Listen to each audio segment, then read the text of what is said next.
Oke, selamat malam. Pada malam ini saya akan menjelaskan tentang eh, apa kode indeks JS yang di ini pada TP. Yang mana pada TP kali ini kita menggunakan ini ya MongoDB. Jadi di kode ini itu saya masih simpel aja karena dari eh, TP ini masih nyambungin ke MongoDB dan juga gimana ngemasukin data ini barunya gitu. Nah, jadi yang di awal ini kita nginisiasiin ke ininya apa mongoinnya begitu ya. Terus user skemanya untuk sementara masih 3, masih nama npm dan jurusan begitu. Kemudian setelah semuanya masihin sudah bisa connect, ini juga mastiin kalau misalnya semuanya connect, maka kita bisa ngeinin ke fitur ini ya. Ini yang dari TP itu diminta ada fitur ngepost atau ngebikin data baru, dapat kemudian ada ngeget, ngambil, terus ngeput, ngupdate sama menghapus begitu ya. Nah, sebenarnya setiap fitur ini tuh sebenarnya punya mirip-mirip lah. Pokoknya kalau di post itu kita masukin nama datanya sesuai yang ada di user schema ini, ada nama, npm dan juga jurusan, yang dimana masukin ke dalam database yang ada di sini di ini di mana tadi di itunya tadi di Mongo database nya. Kemudian kita dimasukin ke sananya gitu. Misal langsung aja kita coba. Misalnya di sini kita add mahasiswa. Nah, di sini ini ada post add mahasiswa, dia ada 3 key, yakni nama, npm dan juga jurusan. Bisa kita send aja. Nah, ini kita udah dapat ininya gitu. Di badinya udah di ini. Jadi kalau misalnya kita nge-refresh di database ya.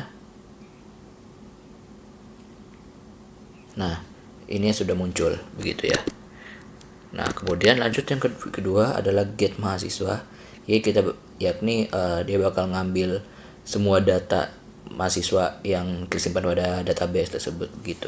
Ya, dimana kalau misalnya 0 maka bisa katakan gak ada mahasiswa, kalau misalnya ada maka ngambil data mahasiswa yang kemudian akan ditampilkan keseluruhannya begitu.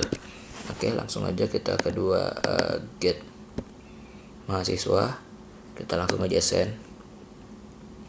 Nah, ini database diambil, datanya udah diambil, total ada 1 karena ini masih ada 1. Dan nah, ini database, ini data dari mahasiswanya masih sama begitu, sesuai sama yang ada di database begitu ya. Kemudian lanjut yang ketiga adalah update mahasiswa. Update mahasiswa itu ya dia ngupdate ininya data mahasiswanya, baik dari yang dari nama, npm atau jurusan, bisa salah satunya juga begitu. Yang dimana di update mahasiswa itu karena dia ngupdate-nya sesuai dengan ID yang sudah ada di ini ya gitu. Jadi ID itu harus benar-benar tepat. Kalau misalnya ID-nya salah, maka data mahasiswa tidak ditemukan karena ID ini itu beda sama ID yang ada pada database begitu. Nah, kalau misalnya kita ubah ID-nya, misal kita menggunakan ID yang benar, nah ini param, kemudian badinya, kemudian kita send. Nah, maka akan menunjukkan hasil bahwa data sudah dapat diupdate begitu. Nah, jadi intinya itu kalau misalnya yang harus memiliki ID, maka dia akan ngecek apakah ID-nya itu ada atau enggak pada database tersebut. Kalau misalnya ada maka bisa dilanjutkan, kalau misalnya enggak ada maka nggak bisa dilanjutkan begitu ya.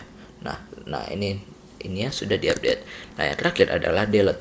Delete juga sama dengan update, yakni dia ngapus kalau misalnya ID itu benar-benar ada pada database. Kalau misalnya ada maka data mahasiswa itu bisa dihapus gitu. Kalau misalnya nggak ada ya nggak bisa dihapus gitu. Nah, kita langsung aja cek di sini, kita delete. Nah, ini kita delete ID yang ini, kita send. Nah, data mahasiswa berhasil dihapus. Nah, kalau bisa kita nge-refresh lagi, maka yang akan dihasilkan adalah, nah, datanya sudah nggak ada. Begitu paling. Oke, mungkin sekian presentasi dari saya untuk TP SBD ini. Sekian, terima kasih.